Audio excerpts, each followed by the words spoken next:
दोस्तों, स्वागत है आपका हमारे चैनल आर.के. वर्मा में बुलाखीराम नाई और गंगाराम पटेल की एक और नई मजेदार कहानी, सिंदबाद जहाजी। वीडियो को पूरा जरूर देखें। दोस्तों, गंगाराम पटेल और बुलाखीराम नाई फिर एक नए नगर में पहुंचे और उस नगर में ही रात्रि को विश्राम किया। इस बार भी जब बुलाखीराम को खाने का सामान लाने के लिए बाजार भेजा गया तो वह एक नया दृश्य देख आया।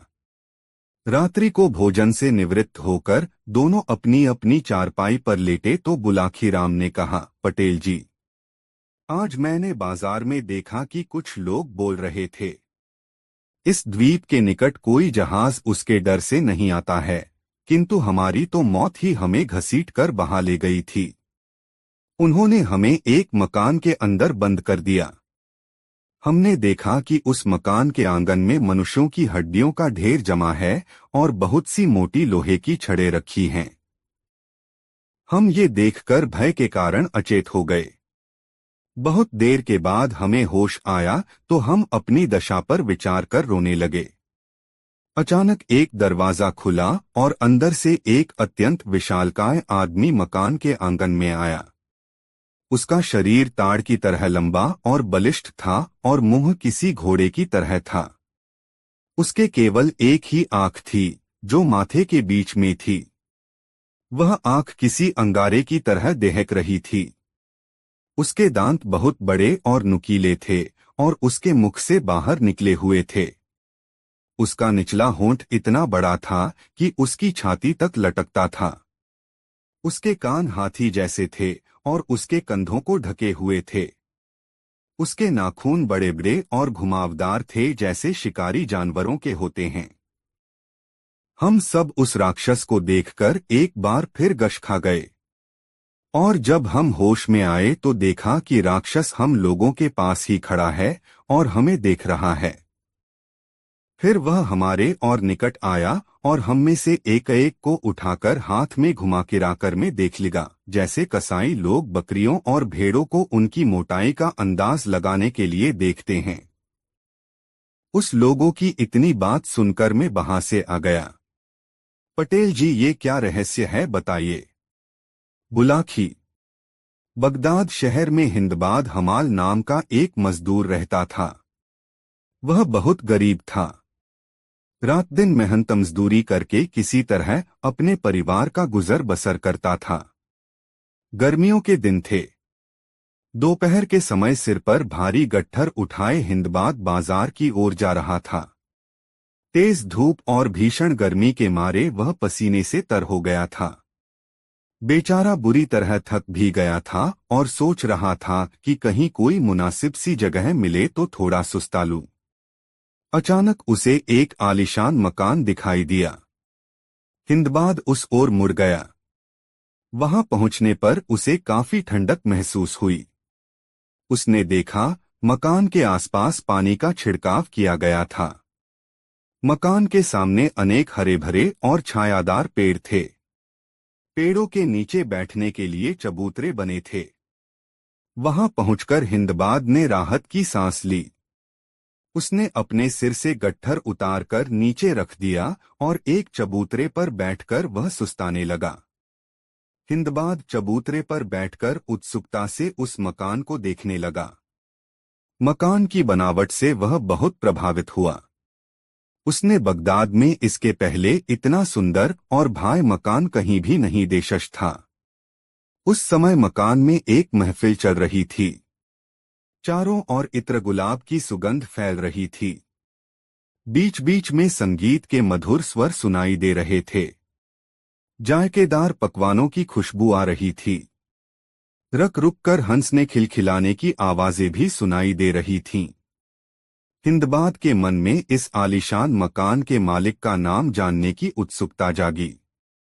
उसने सहमते सहमते दरबान के पास जाकर पूछा, भाई, यह खूबसूरत मकान किसका है?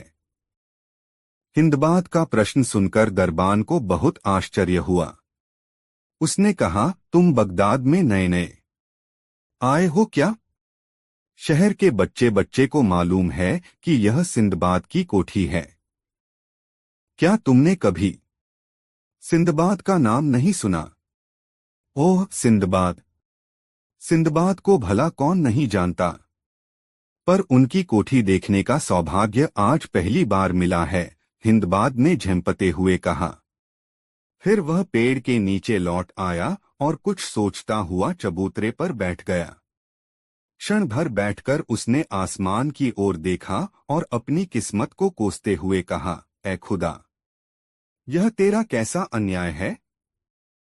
तूने सिंदबाद सेठ को इतनी सारी दौलत दे डाली और मैं रात दिन मेहनत मजदूरी करता रहता हूँ, फिर भी मुझे भरपेट खाना नहीं मिलता। आखिर मैंने क्या गुनाह किया है। वह सिंदबाद है और मैं हिंदबाद हूँ। हमारे नामों में तो मामूली फर्क है, मगर तकदीर, या खुदा, क्या यही तेरा इंसाफ है। इतना कहकर हिंदबाद जोर जोर से रोने लगा। उधर कोठी में सिंदबाद मेहमानों के साथ गपशप में व्यस्त था। एकाएक उसे किसी के रोने की आवाज सुनाई दी। उसने दरबान को बुलाकर कहा, बाहर कौन रो रहा है, उसे मेरे पास ले आओ। दरबान हिंदबाद के पास जाकर बोला, सुनो भाई, मेरे मालिक तुम्हें बुला रहे हैं, मेरे साथ अंदर चलो। यह सुनकर हिंदबाद बहुत घबराया। घबराकर उसने पूछा, क्यों भाई, तुम्हारे मालिक क्यों बुला रहे हैं मुझे, मेरा क्या कसूर है। अरे भाई डरो मत, इसमें घबराने वाली कोई बात नहीं है। वह डरता डरता दरबान के साथ कोठी में दाखिल हुआ। भीतर जाकर दीवान खाने की भव्यता देखकर हिंदबाद स्तब्ध सा रह गया। नक्काशीदार मेज, कुर्सियां, नरमनरम गद्दे वाले पलंग, रेशमी कालीन, बड़े बड़े झाड़फानूस और चमचमाती हुई दीवारें, सब कुछ बहुत ही आकर्षक था। दीवान खाने से लगा हुआ एक सुंदर भोजनालय था। साफ सुथरे फर्श पर दस्तरखान लगा हुआ था। उस पर बिछी रेशमी चादर पर चांदी की थालियों में तरह तरह के स्वादिष्ट व्यंजन सजे हुए थे। दस्तरखान के दोनों ओर सजेधजे मेहमान भोजन करने बैठे थे। हिंदबाद की और आगे बढ़ने की हिम्मत न हुई। वह वहीं ठिठक गया। हिंदबाद को इशारे से अपने पास बुलाते हुए सिंदबाद ने कहा, आओ भाई, सिंदबाद तुम्हें भोजन के लिए आमंत्रित करता है। आज का खाना तुम मेरे साथ बैठकर खाओगे, आओ। यह सुनकर हिंदबाद को बड़ा आश्चर्य हुआ। साथ ही उसे शर्मिंदगी भी महसूस हुई। उसने सोचा, कहाँ उस जैसा एक साधारण मजदूर और कहाँ सिंदबाद। उसने अपने फटे पुराने कपड़ों पर नजर डाली। उसे और अधिक शर्म आने लगी। क्या सचमुच सिंदबाद उसे इतना सम्मान दे रहा है, या वह उसकी हंसी उड़ा रहा है। उसकी समझ में कुछ नहीं आ रहा था। उसकी झिझक भांपकर सिंदबाद तुरंत अपनी जगह से उठा और हिंदबाद के पास आ गया। फिर उसका हाथ पकड़कर उसे भोजन कक्ष में ले गया और बड़े आदर के साथ अपनी बगल में बिठाया तथा बोला, मेरे दोस्त, सब कुछ भूलकर पहले खाना खाओ। फिर हिंदबाद ने सिंदबाद और मेहमानों के साथ छक्कर भोजन किया। मेहमानों को विदा कर सिंदबाद हिंदबाद को अपने कमरे में ले गया।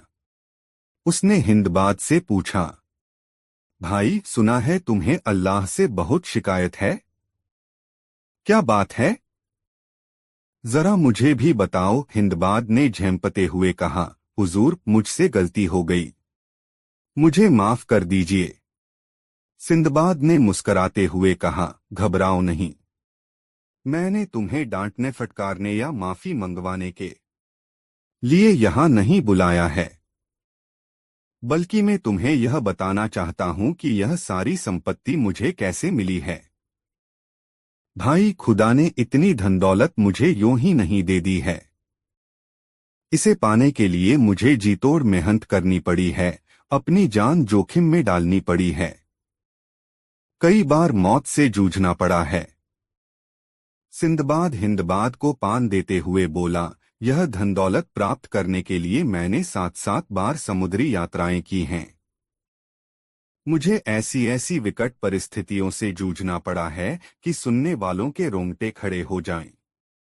कई बार तो मैं मरते मरते बचा, लेकिन मैंने हर आफत का बहादुरी के साथ सामना किया। इससे मेरी हिम्मत बढ़ती चली गई और मैं और भी ज्यादा साहसी बनता गया। अगर तुम्हें फुर्सत हो तो मैं अपनी एक समुद्री यात्रा की साहसिक कहानी तुम्हें सुनाऊं। बोलो, क्या तुम सुनना पसंद करोगे? सिंदबाद की बातें सुनकर हिंदबाद बहुत खुश हुआ। उसने कहा, इतनी साहस भरी घटनाएं भला कौन नहीं सुनना चाहेगा। सुनाइए हुजूर, मैं तो इसे अपना सौभाग्य मानूंगा। हिंदबाद की उत्सुकता देखकर सिंदबाद पुराने दिनों की याद में खो गया। उसके दिमाग में एक एक कर दृश्य उभरने लगे।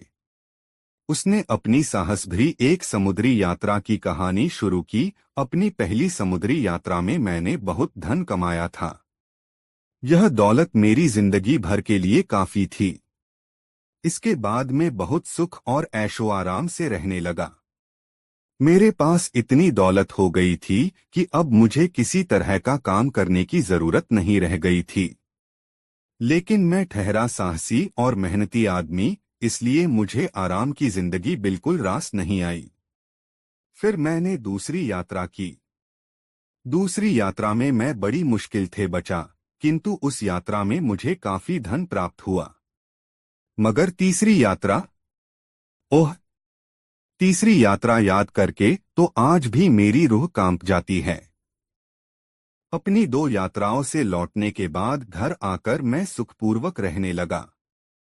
कुछ ही दिनों में मैं पिछली दो यात्राओं के कष्ट और संकट भूल गया और तीसरी यात्रा की तैयारी शुरू कर दी। मैंने बगदाद से व्यापार की वस्तुएं लीं और कुछ व्यापारियों के साथ बसरा के बंदरगाह पर जाकर एक जहाज पर सवार हुआ। हमारा जहाज कई द्वीपों में गया, जहां पर व्यापार करके हम लोगों ने अच्छा लाभ कमाया। किंतु एक दिन हमारा जहाज तूफान में फंस गया। इसके कारण हम लोग सीधे मार्ग से भटक गए। अंत में एक द्वीप के पास जाकर जहाज ने लंगर डाल दिया और पाल खोल डाले। कप्तान ने ध्यान देकर द्वीप को देखा तो उसकी आंखों से आंसू बहने लगे। हमने इसका कारण पूछा तो उसने कहा, अब हम लोगों का भगवान ही रक्षक है, क्योंकि इस द्वीप के समीप ही जंगली लोगों के द्वीप हैं। उनके शरीर पर लाल लाल बाल होते हैं। इन वनवासियों के कारण भटके हुए जहाजियों पर बड़े बड़े संकट आए हैं। वे हम लोगों से आकार में छोटे हैं, किंतु हम उनके आगे विवश हैं। यदि उनमें से एक भी हमारे हाथ से मारा जाए तो वे हमें चोटियों की तरह चारों ओर से घेर लेंगे और हमारा सफाया कर देंगे। हम सब इस बात को सुनकर बहुत घबराए, किंतु कर ही क्या सकते थे। कुछ देर में जैसा कप्तान ने कहा था वैसा ही हुआ। जंगली लोगों का एक बड़ा समूह, जिनके शरीर छोटे छोटे थे और लाल रंग के बालों से भरे हुए थे, तट पर आया और तैरकर जहाज को चारों ओर से घेर लिया। वे अपनी भाषा में कुछ कहने लगे, किंतु वह हमारी समझ में नहीं आया। वे बंदरों की तरह आसानी से जहाज पर चढ़ गए। उन्होंने पालों को लपेट दिया और लंगर की रस्सी काटकर जहाज को किनारे पर खींच ले गए। उन्होंने हमें जहाज से उतार लिया और घसीटते हुए अपने द्वीप में ले गए। इस द्वीप के निकट कोई जहाज उनके डर से नहीं आता था, किंतु हमारी तो मौत ही हमें घसीट लाई थी। उन्होंने हमें एक मकान के अंदर बंद कर दिया। हमने देखा कि उस मकान के आंगन में मनुष्यों की हड्डियों का ढेर जमा है और बहुत सी मोटी लोहे की छड़ें रखी हैं।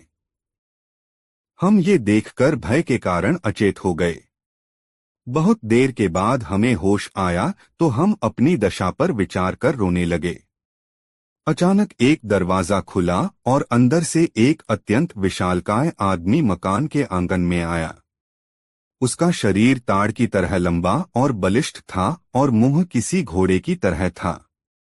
उसके केवल एक ही आंख थी, जो माथे के बीच में थी। वह आंख किसी अंगारे की तरह दहक रही थी। उसके दांत बहुत बड़े और नुकीले थे और उसके मुख से बाहर निकले हुए थे। उसका निचला होंठ इतना बड़ा था कि उसकी छाती तक लटकता था। उसके कान हाथी जैसे थे और उसके कंधों को ढके हुए थे। उसके नाखून बड़े बड़े और घुमावदार थे, जैसे शिकारी जानवरों के होते हैं। हम सब उस राक्षस को देखकर एक बार फिर गश खा गए। जब हम होश में आए तो देखा कि राक्षस हम लोगों के पास ही खड़ा है और हमें देख रहा है। फिर वह हमारे और निकट आया और हम में से एक एक को उठाकर हाथ में घुमा किराकर में देख लिया, जैसे कसाई लोग बकरियों और भेड़ों को उनकी मोटाई का अंदाज लगाने के लिए देखते हैं। सबसे पहले उसने मुझे ही पकड़ा, लेकिन मुझे दुबला पतला देखकर नीचे रख दिया।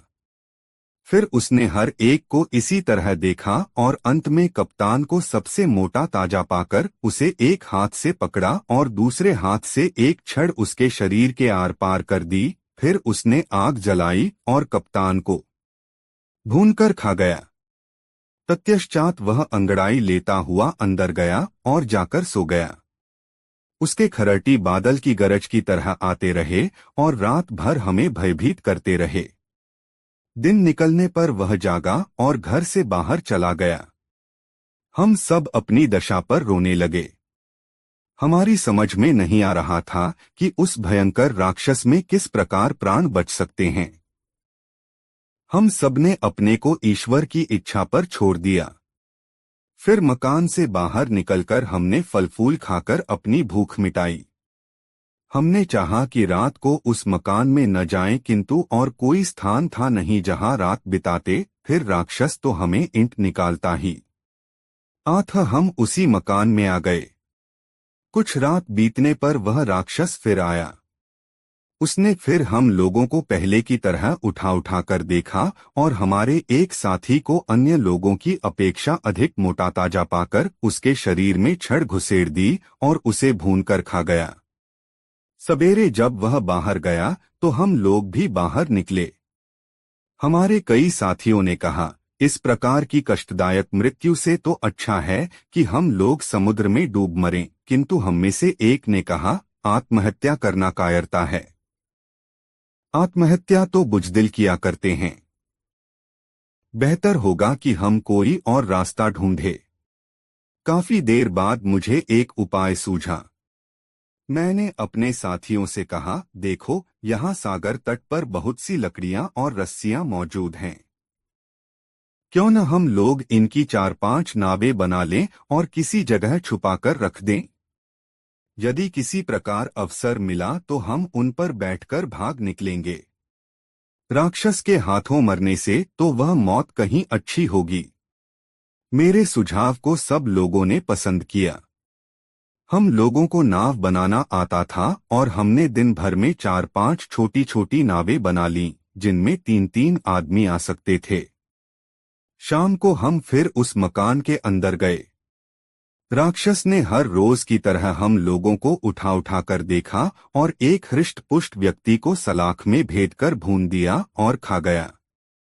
जब वह सो गया और उसके खर्राटे बहुत गहरे हो गए तो मैंने अपने साथियों को अपनी योजना बताई और सबने उस पर कार्य करना आरंभ कर दिया। वहां कई सलाखें पड़ी हुई थीं और आग अभी तक खूब जल रही थी। मैंने और 9 अन्य होशियार और साहसी लोगों ने एक एक सलाख को आग में लाल कर दिया। फिर उन सलाखों को हम सभी ने राक्षस की आंख में घुसेड़ दिया, जिससे वह बिल्कुल अंधा हो गया। उसने अपने हाथ इधर उधर भारने शुरू कर दिए। हम लोग उससे बचकर कोनों में जा छुपे। अगर वह किसी को पा जाता तो कथा हो खा जाता। फिर वह चिंघाड़ता हुआ मकान से बाहर भाग गया और हम लोग समुद्र को जाता तो कल्या उन नावों पर चढ़ गए हमने पहले से बना रखा था। हम चाहते थे कि सवेरा होने पर यात्रा आरंभ करें। तभी हमने देखा कि 2 राक्षस उसी राक्षस का हाथ पकड़े अपने बीच में लिए आ रहे हैं, जिसे हमने अंधा किया था। कई अन्य राक्षस यसरी राक्षस का दौड़े आ रहे थे। हमने उन्हें देखते ही नावें समुद्र में डाल दी और तेजी से उन्हें खेने लगे। राक्षस समुद्र में तैर नहीं सकते थे, किंतु उन्होंने तट पर से ही बड़ी बड़ी चट्टानें हमारी और। दोस्तों, वीडियो को एक लाइक जरूर करें। फेंकनी शुरू कर दी। केवल एक नाव को छोड़कर, जिस पर मैं और दो साथी बैठे थे, सारी नावें राक्षसों की फेंकी बट्टानों में डूब गईं।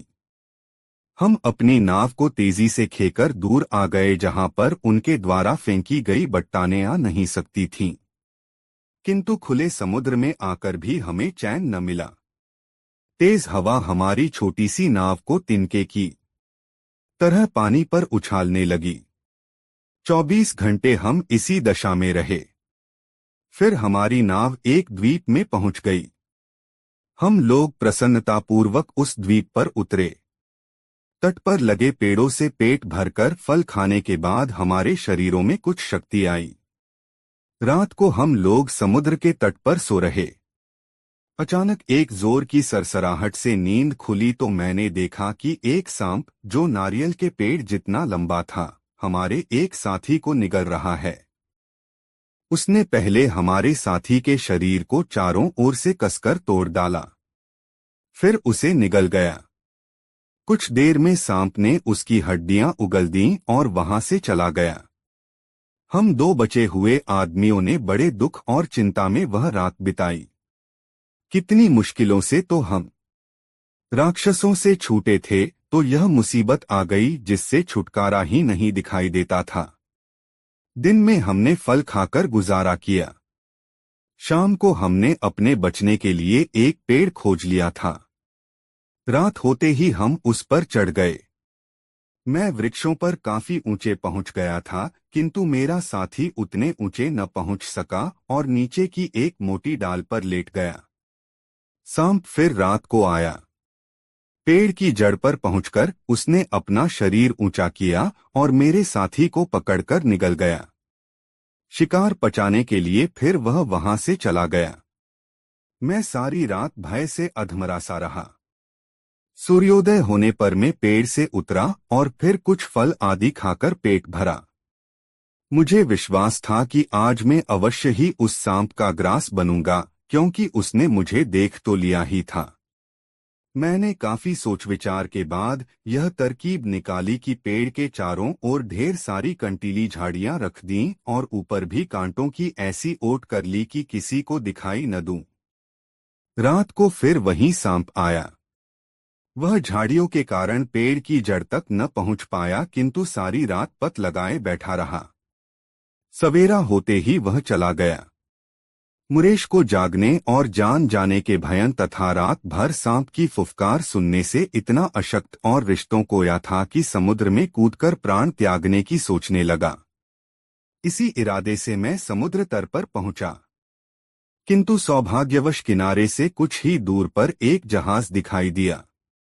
मैंने चिल्ला चिल्लाकर आवाज देना और पगड़ी को हवा में हिलाना शुरू कर दिया। जहाज में लोगों ने मुझे देखा और कप्तान ने एक नाव भेजकर मुझे जहाज पर चढ़ा लिया। वे लोग मुझसे पूछने लगे, मैं उस द्वीप में कैसे पहुंचा। एक बूढ़े आदमी ने कहा, मुझे आश्चर्य है कि तुम जीवित किस तरह बचे हो।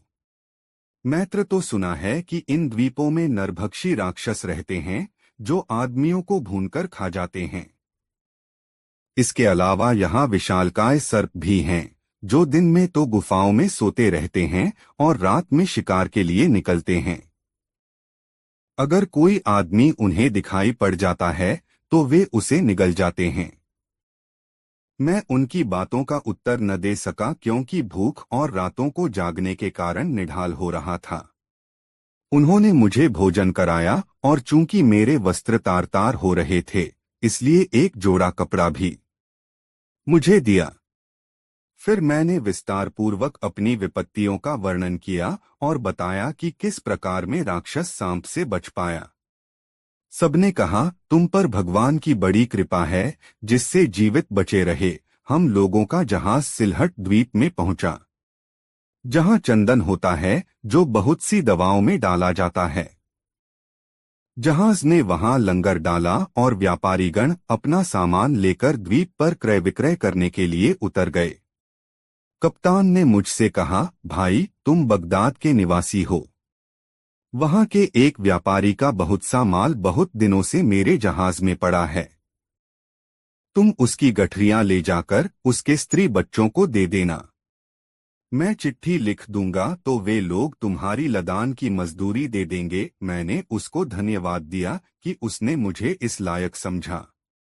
उसने अपने मुंशी से कहा, उस व्यापारी का माल मुझे सौंप दे। लिपिक ने पूछा, उस व्यापारी का नाम क्या है? तो कप्तान ने बताया कि माल का मालिक सिंदबाद जहाजी था। मुझे इस बात पर इतना आश्चर्य हुआ कि मैं हैरानी से कप्तान का मुंह देखने लगा। कुछ देर बाद मैंने पहचाना कि मेरी दूसरी यात्रा में भी जहाज का कप्तान यही था। उस द्वीप पर मुझे सोता हुआ छोड़कर मेरे साथी जहाज पर चले गए थे और सभी ने समझ लिया था कि मैं कहीं मरखप गया हूँ। यद्यपि इस घटना को बीते बहुत दिन नहीं हुए थे, तथापि इधर लगातार पड़ने वाली विपत्तियों के कारण मेरे चेहरे का रंग और हुलिया इतना बदल गया था कि कप्तान मुझे पहचान नहीं सका। फिर भी मैंने पुष्टि करनी चाहिए और कप्तान से पूछा कि यह सामान सचमुच सिंदबाद जहाजी का है। कप्तान ने कहा, यह सामान निःसंदेह सिंदबाद का है। वह बगदाद का निवासी था और बसरा बंदरगाह से हमारे जहाज पर माल लेकर चढ़ा था। एक दिन हम लोग एक द्वीप पर पहुंचे और जहाज का लंगर डाला ताकि द्वीप से मीठा पानी लेकर जहाज पर भर लें। कई व्यापारी भी घूमने फिरने के लिए उतर गए। उनमें सिंदबाद भी था। कुछ देर में अन्य लोग तो जहाज पर आ गए, लेकिन सिंदबाद में आया। मैंने 4 घड़ी तक उसकी राह देखो, किंतु जब हवा अनुकूल देखी तो मैंने पाल खोल दिए और जहाज को आगे बढ़ा दिया। मैंने पूछा, क्या तुम्हें पूरा विश्वास है कि सिंदबाद मर गया है?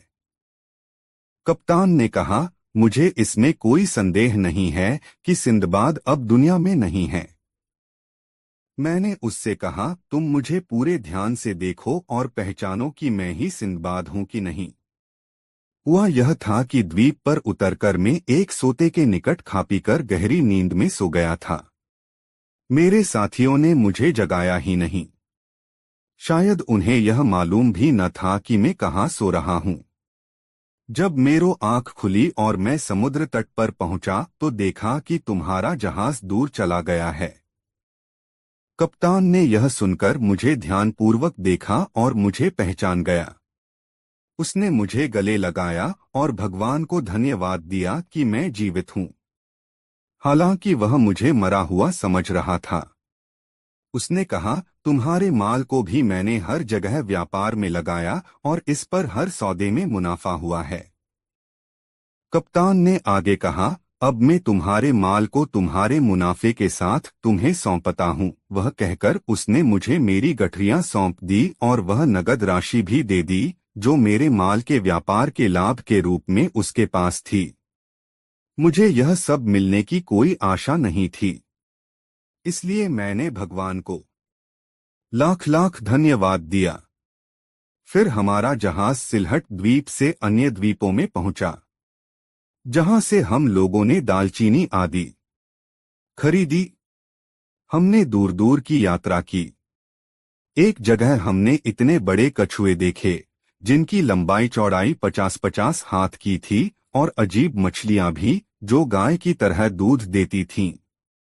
कछुओं का चमड़ा बहुत कड़ा होता है। उनकी डालें बनाई जाती हैं। हमने एक और अजीब किस्म की मछलियां देखो, इनका रंग और मुंह ऊंट जैसा होता है। घूमते घूमते हमारा जहाज बसरा के बंदरगाह में पहुंचा। वहां से मैं बगदाद आ गया। मैंने कुशलक्षेम से अपने घर आने पर खुदा का लाख लाख शुक्रिया अदा किया। इस खुशी में मैंने बहुत सा धन भिखारियों तथा निर्धनों की सहायतार्थ दिया। इस यात्रा में मुझे काफी लाभ हुआ। अपनी तीसरी रोमांचक यात्रा का वर्णन समाप्त करके सिंदबाद ने हिंदबाद को 100 दीनार देकर विदा कर दिया। इतना कहकर पटेल ने कुछ क्षण के लिए विराम लिया, फिर बोले, उम्मीद है अब तेरी शंका का निवारण हो गया होगा। आथ अब स्वयं भी सो रहा और मुझे भी सोने दे। रात काफी बीत चुकी है। बुलाखीराम की शंका का निवारण हो चुका था। दोस्तों, वीडियो को एक लाइक जरूर करें और कमेंट में बताएं कहानी कैसी लगी। दोस्तों, यात्रा में गंगाराम पटेल और बुलाखीराम नाई फिर एक नए नगर में पहुंचे और उस नगर में ही रात्रि को विश्राम किया। इस बार भी जब बुलाखीराम को खाने का सामान लाने के लिए बाजार भेजा गया तो वह एक नया दृश्य देख आया। रात्रि को भोजन से निवृत्त होकर दोनों अपनी अपनी चारपाई पर लेटे तो बुलाखीराम ने कहा, पटेल जी, आज मैंने बाजार में देखा कि एक आदमी पागलों सी हरकतें कर रहा था। मैं बादशाह था, मैं महल में सो रहा था। जब मेरी आंख खुली तो मैंने देखा कि वह राजमहल के बजाय अपने घर में पलंग पर लेटा हुआ है। यहाँ न कोई राजसी ठाट बाट था और न ही उसकी राजसी पोशाक।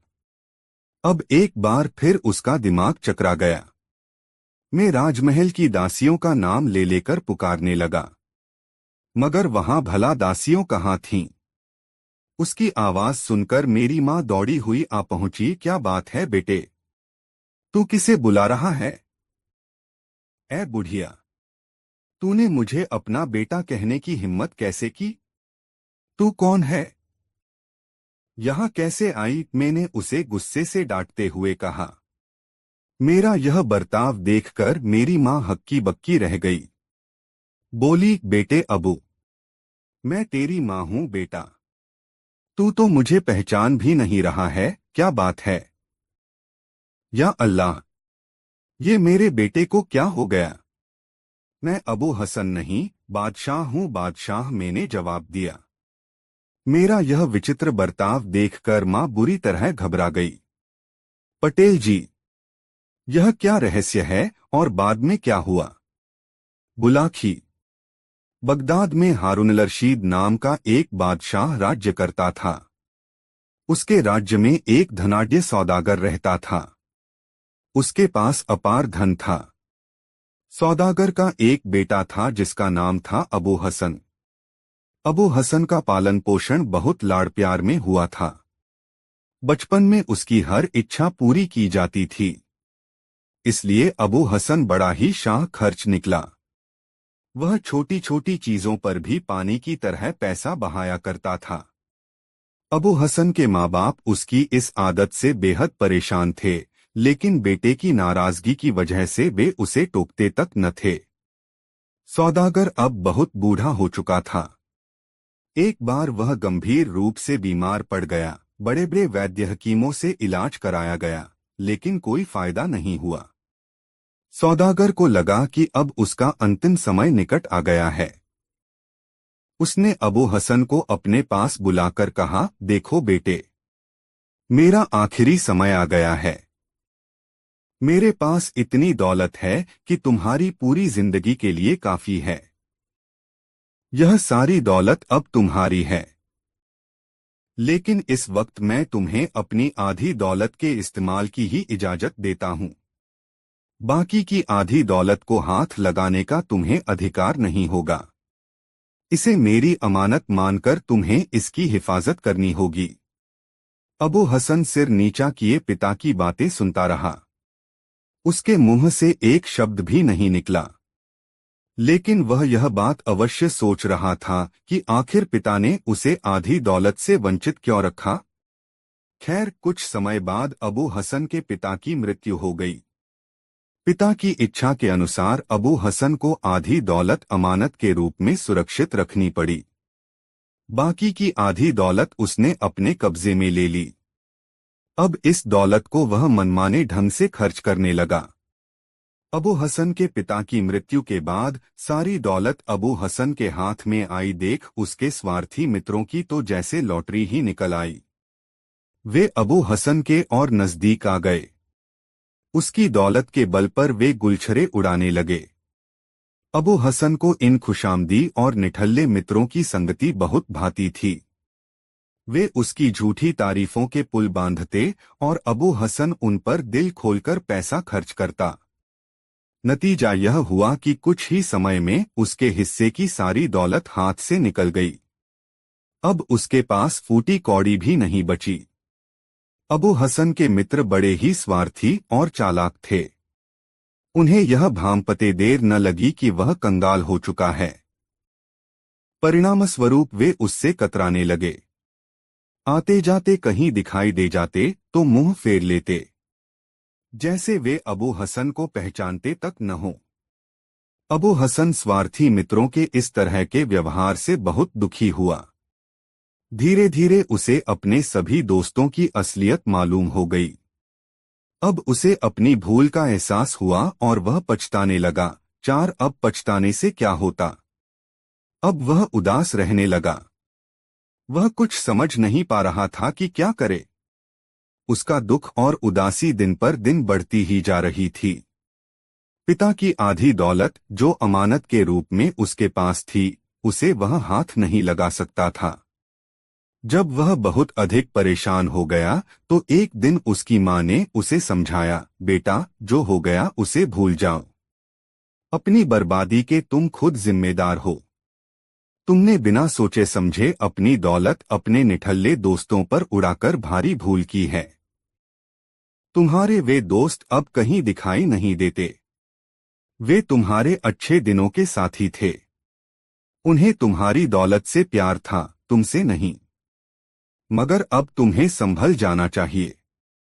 अभी तुम्हारे पास आधी दौलत बची हुई है। इस दौलत का उपयोग अब समझदारी से करो। इसे व्यापार धंधे में लगाओ और अपने उन स्वार्थी मित्रों को बिल्कुल भूल जाओ। माँ की बात सुनकर जहाँ एक ओर अबू हसन की चिंता कम हुई, वहीं उसे आश्चर्य भी हुआ। उसने कहा, मगर माँ, जिस दौलत का तुम जिक्र कर रही हो वह तो मेरे पास पिता की अमानत है। आपके सामने ही उन्होंने कहा था कि मुझे उस दौलत को खर्च करने का अधिकार नहीं है। अब भला उस दौलत को मैं कैसे इस्तेमाल कर सकता हूँ। बेटे, तेरे पिता जीवन भर तेरे शाह खर्चों से त्रस्त रहे, लेकिन चूंकि तू हमारा इकलौता बेटा है और कहीं तू नाराज न हो जाए, इसलिए वे तुझे टोकते नहीं थे। मगर वे जानते थे कि उनकी मृत्यु के बाद भी तेरी यह आदत नहीं बदलेगी, और यदि वे तुझे पूरी दौलत दे जाते तो सारी दौलत खत्म होने के बाद ही तुझे अपने दोस्तों की असलियत पता चलती। इसीलिए वे तुझे आधी दौलत दे गए थे ताकि ठोकर खाने के बाद जब तू सब ओर से निराश हो जाए तो बाकी बची आधी दौलत तुझे सहारा दे। अब तुझे बहुत संभल कर चलना होगा। अगर इस धन को पाकर भी तूने वैसे ही दोस्तों का साथ पकड़ा तो तू स्वयं समझ सकता है कि तेरी क्या स्थिति होगी। अबू हसन की आंखें खुल गईं। उसने माँ की बात गांठ बांध ली। उसने निश्चय किया कि अब वह एक भी पैसा निरर्थक खर्च नहीं करेगा और बाकी बची हुई दौलत को सिर्फ व्यापार में ही लगाएगा। वह अपने व्यवसाय में जुट गया और मन लगाकर काम करने लगा। लेकिन स्थिति संभलते ही अब फिर से अबू हसन को अकेलापन खटकने लगा। मगर अपने पुराने दोस्तों को वह एक पल के लिए भी अपने करीब नहीं आने देना चाहता था। उसने इसका एक तरीका सोचा। उसने प्रतिदिन एक अतिथि को अपने घर भोजन कराने का नियम बना लिया। वह रोज शाम को बाहर घूमने जाता। राह में उसे जो भी पहला व्यक्ति, धनी या फकीर, मिल जाता उसे वह अपने घर ले आता। उसकी खूब आवभगत करता और स्वादिष्ट भोजन कराता। रात को उससे दिल भर कर बातें करता और सुबह सम्मान के साथ उसे विदा कर देता। एक दिन शाम के समय अबू हसन टाइग्रिस नदी के पुल पर से गुजर रहा था। तभी उसकी नजर एक यात्री पर पड़ी। टहलते टहलते अबू हसन उसके पास पहुंचा और उससे अपना अतिथि करने का आग्रह किया। यात्री ने पूछा, भाई, तुम मुझे अपना अतिथि क्यों बनाना चाहते हो? अबू हसन ने कहा, भाई, मेरा यह रोज का नियम है। मैं रोज एक व्यक्ति को अपना अतिथि बनाता हूँ। उसकी सेवा करके मुझे खुशी होती है। आज मैं आपको अपना अतिथि बनाना चाहता हूँ। यात्री अबू हसन के विचार जानकर बहुत खुश हुआ। उसने अबू हसन का आग्रह स्वीकार कर लिया।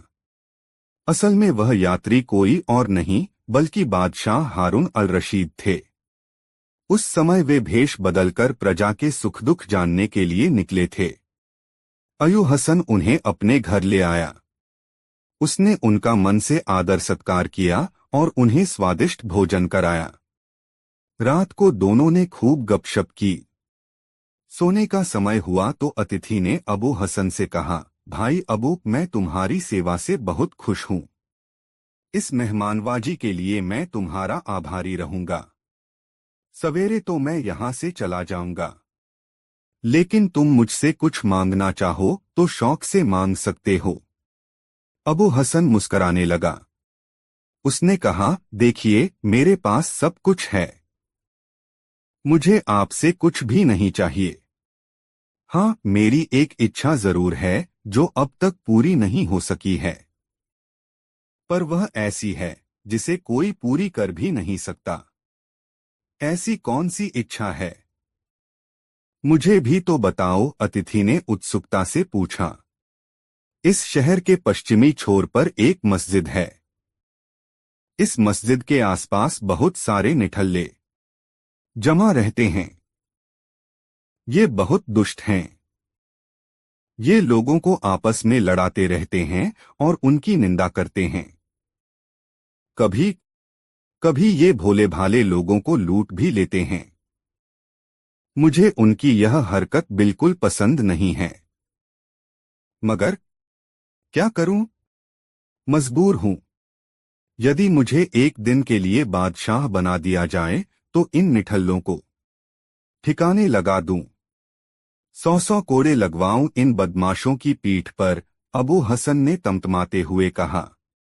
अबू हसन की बातें सुनकर अतिथि मुस्कराने लगा।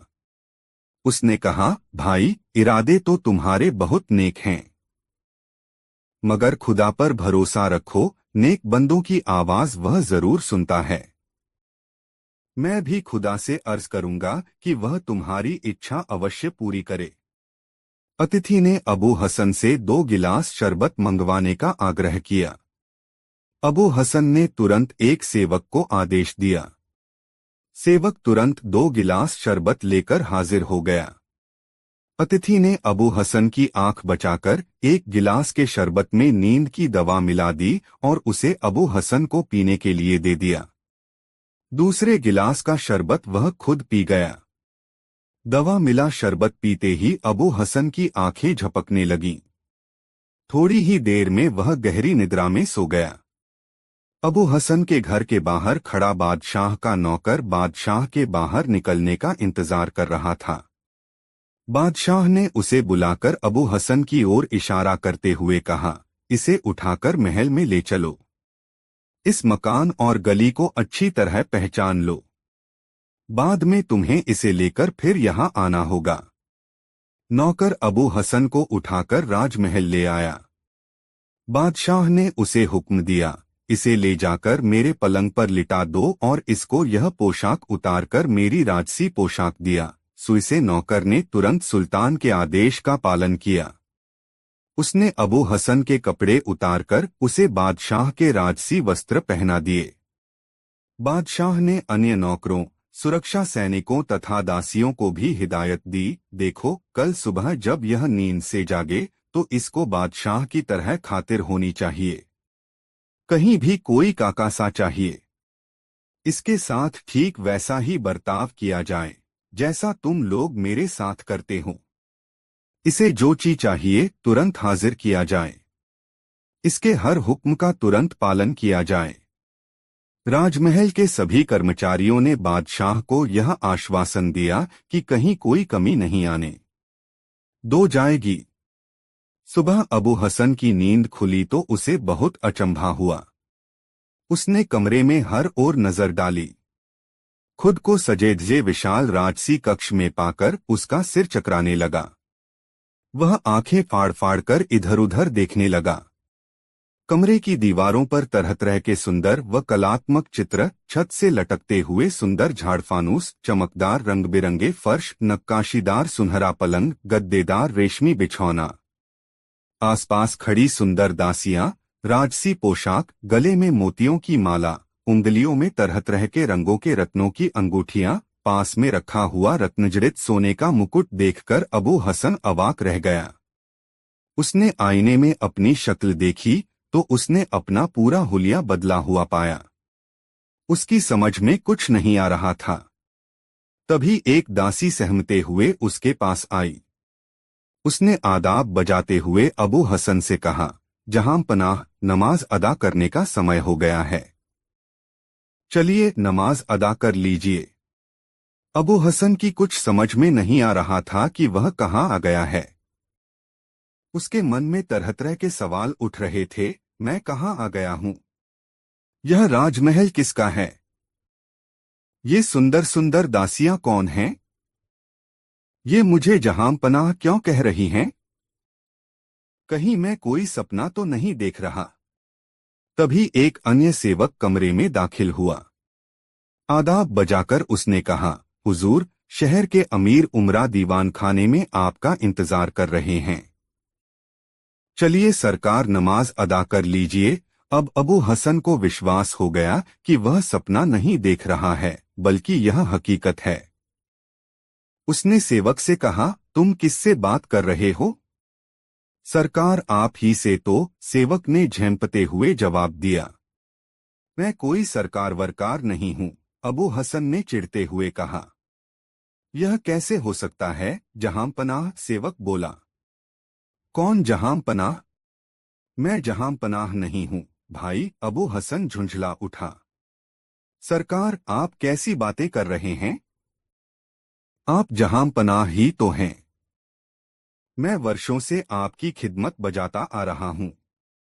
अपने सेवक से आज कैसी बातें कर रहे हैं आप?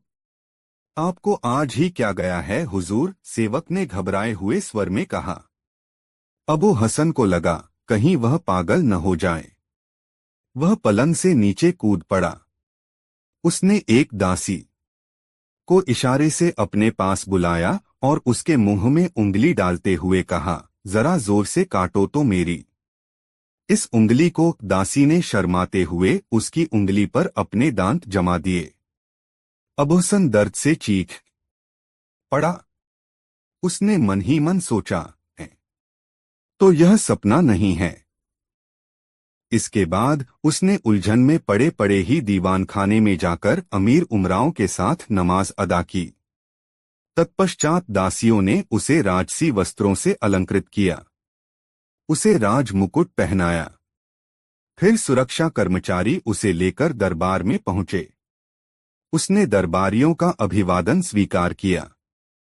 इसके बाद वह राज सिंहासन पर विराजमान हो गया। इस दौरान असली बादशाह हारून अल रशीद छिप छिपकर यह नाटक देखते रहे। कुछ देर बाद दरबार की कार्यवाही शुरू हुई। फरियादी बारी बारी से अपनी शिकायतें लेकर दरबार में हाजिर होने लगे। अबू हसन ने अपनी समझ के अनुसार हर मुकदमे का फैसला सुनाया।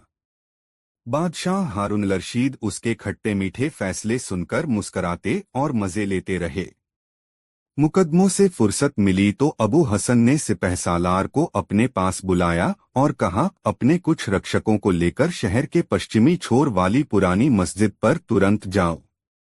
उस मस्जिद के पास तुम्हें अनेक निठल्ले बैठे हुए दिखाई देंगे। उन सबको पकड़ लेना, मगर ध्यान रहे इनमें से कोई भी भाग कर जाने न पाए। हर निठल्ले की पीठ पर 100 कोड़े लगाना। फिर उन्हें गों पर बिठाकर पूरे शहर में घुमाना और लोगों को बताना कि इन्होंने लोगों को ठगा है, इसलिए इनको यह हालत की गई है। लोगों को यह चेतावनी भी देना कि भविष्य में जो भी व्यक्ति अपने स्वार्थ के लिए भोले भाले लोगों को ठगेगा अथवा सताएगा, उसको यही सजा दी जाएगी। सिपहसालार उसका आदेश सुनकर पहले तो चौंक पड़ा, पर तुरंत ही जो हुक्म जहां पनाह कहकर अपने साथियों को लेकर निठल्लों को दंड देने रवाना हो गया। अबू हसन रात के वक्त अपने कमरे में सोने के लिए गया। दासी गिलास में स्वादिष्ट शरबत लेकर हाजिर हुई। जहां पनाह, शरबत हाजिर है। लाओ। अबू हसन दासी के हाथ से शरबत लेकर गटागट पी गया। बादशाह हारून रशीद के कहने पर दासी ने शरबत में नींद की दवा मिला दी थी। एक तो दिन भर का थका हुआ, दूसरे नींद की दवा का असर। अबू हसन जल्द ही खर्टी भरने लगा। अब पर्दे के पीछे छिपा हुआ बादशाह हारून रशीद प्रकट हुआ। उसे अपनी योजना की सफलता पर बहुत खुशी थी। बादशाह के आदेश पर सेवकों ने अबू हसन की राजसी पोशाक उतारकर उसे उसके कपड़े पहनाए। फिर वे उसे उसके घर छोड़ आए। नशे की खुमारी में अबू हसन दिन चढ़े तक सोता रहा। जब उसकी आंख खुली तो उसने देखा कि वह राजमहल के बजाय अपने घर में पलंग पर लेटा हुआ है। यहाँ न कोई राजसी ठाट बाट था और न ही उसकी राजसी पोशाक। अब एक बार फिर उसका दिमाग चकरा गया। वह राजमहल की दासियों का नाम ले लेकर पुकारने लगा, मगर वहां भला दासियों कहाँ थीं? उसकी आवाज सुनकर उसकी माँ दौड़ी हुई आ पहुंची। क्या बात है बेटे, तू किसे चुला रहा है? ए बुढ़िया, तूने मुझे अपना बेटा कहने की हिम्मत कैसे की? तू कौन है? यहाँ कैसे आई? अबू हसन ने उसे गुस्से से डांटते हुए कहा। अबू हसन का यह बर्ताव देखकर उसकी माँ हक्की बक्की रह गई। बोली, बेटे अबू, मैं तेरी माँ हूँ बेटा। तू तो मुझे पहचान भी नहीं रहा है, क्या बात है? या अल्लाह, ये मेरे बेटे को क्या हो गया? मैं अबू हसन नहीं, बादशाह हूँ बादशाह, अबू हसन ने जवाब दिया। अबू हसन का यह विचित्र बर्ताव देखकर माँ बुरी तरह घबरा गई। बेटे, ये तुझे क्या हो गया है? कोई सपना तो नहीं देख रहा है तू? आंखें तो खोल। तुझे मालूम है कल बादशाह ने मस्जिद के आसपास जमा रहने वाले निठल्लुओं की पीठ पर 100 कोड़े लगवाए हैं। बादशाह के प्रमुख रक्षक ने उन्हें गधों पर बिठाकर पूरे शहर में घुमाया है। उसने लोगों को यह चेतावनी भी दी है कि भविष्य में जो भी व्यक्ति भोले भाले लोगों को ठगेगा, उसकी यही हालत की जाएगी। उन्हें कोड़े लगाने का हुक्म मैंने ही दिया था, अबू हसन बड़बड़ाता हुआ बोला। अबू हसन की माँ उसकी बातें सुनकर घबरा गई। वह अपना सिर पकड़कर जोर जोर से रोने लगी। हे खुदा, ये सब क्या हो रहा है? लगता है या तो मेरा अबू पागल हो गया है या किसी ने इस पर कुछ करवा दिया है। हे खुदा, अब मैं क्या करूं? अबू की माँ का रोना धोना चल ही रहा था कि बादशाह हारून रशीद भी वहां आ पहुंचा। उसने अबू हसन की माँ को दिलासा देकर किसी तरह उसे शांत किया। फिर अबू हसन की माँ से बोला, माँ जी, कल आपने अपने घर में जिस मेहमान की खातिरदारी की थी वह मैं ही था। मैं बगदाद का बादशाह हारून रशीद हूँ। आपके बेटे ने मेरी जो खातिरदारी की थी उससे मैं बहुत प्रभावित हुआ था। आपके बेटे की इच्छा एक दिन के लिए बादशाह बनने की थी। मैंने उसकी यह इच्छा पूरी कर दी। मैंने उसे कल एक दिन का बादशाह बनने का अवसर दिया था। एक दिन की बादशाहत में उसने मेरी कितनी सारी समस्याएं हल कर दीं। इसलिए मैं अबू हसन को व्यक्तिगत रूप से धन्यवाद देने के लिए यहाँ आया हूँ। अब अबू हसन को सारा माजरा समझ में आ गया। उसने कहा, माँ, मुझे माफ कर दो। मैंने अनजाने में तुम्हारे साथ बहुत बुरा सलूक किया। बेटे को होश में आया देखकर अबू हसन की माँ की जान में जान आ गई। उसने उसे सीने से लगा लिया और खुशी के मारे रोने लगी। कहानी का समापन करते हुए गंगाराम पटेल ने बुलाकी नाई से कहा, बुलाकी राम, आज तू जिस दृश्य को देखकर आया था वह दृश्य उसी समय का था। अब बता, तेरी जिज्ञासा शांत हुई या नहीं? हो गई पटेल जी, बुलाकी बोला, आप तो जैसे अंतर्यामी हैं। सारी कहानी का खाका मेरी आंखों के सामने ऐसे नाच उठा जैसे यह घटना मेरे सामने ही घटित हुई हो। बस तो फिर अब सो जा। यह कहकर गंगाराम ने आंखें मूंद लीं। कुछ ही देर में बुलाखीराम नाई के भी खर्राटे वहां गूंजने लगे।